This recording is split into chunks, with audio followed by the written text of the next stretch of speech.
Let it be a Nick and Jane, and let it be a Mr. Smith, a banker of Nick and Jane.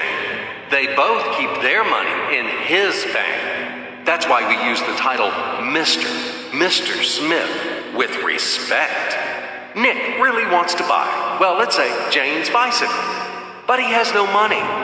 More precisely, he has money, but not enough, only $10, while Jane wants $100 for her precious bicycle. That's a problem. What should Nick do? Well, this bicycle is so desirable. He gives Jane his $10 as a deposit and asks plaintively not to sell the bike to anyone. He says that he will bring the rest of the money soon. At the same time, he runs to his bank, to the respected Mr. Smith, to get a loan for the missing $90. As ill luck, Mr. Smith has no money at this moment, but he knows perfectly about $10, which Nick gave to Jane. And where will Jane bring his money to? That's right. She will put these $10 in her lovely bank to the same Mr. Smith. Therefore, Mr. Smith asks Nick to come back tomorrow in the hope that tomorrow he will get these $10. And everything happens this way. The next day, Jane brings $10 to the bank. The bank provides Nick these $10 on credit. Nick immediately gives them to Jane. She again puts them in a bank. The bank again provides Nick these $10 on, etc. As long as Nick the fool will gather enough money for the bicycle. Don't you get confused yet? Be patient, I told you. These demons have been trying to confuse you during 1,000 years. These damn economists and financiers. But anyway, we will figure everything out. So what do we have in the end? Nick finally got the bike from Jane. Wow!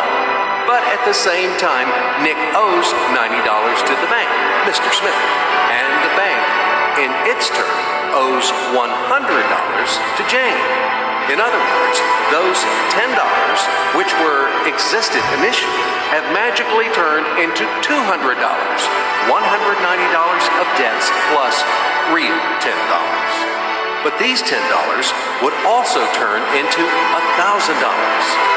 Even in $1 million or $1 billion, if Nick would make a more expensive purchase. In this case, our $10 would make the increasing number of its cycles, circuits from hands to hands. That's it. So, what happens in today's world? SOS! It appears that banks also make money out of thin air and multiply them.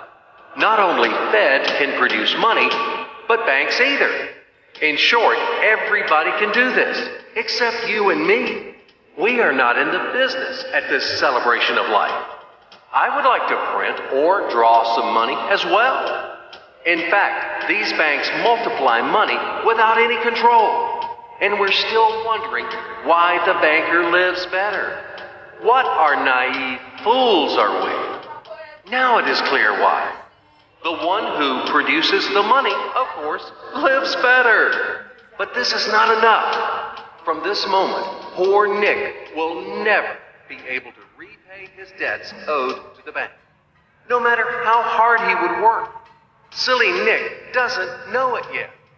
That he's in slavery to the bank, in credit bondage forever, because those $90, which he owes to Mr. Smith, do not exist in nature at all. Sly Mr. Smith made his money out of nothing. He created them out of thin air, just one click. And $10 turned into $200. Yes, but you can object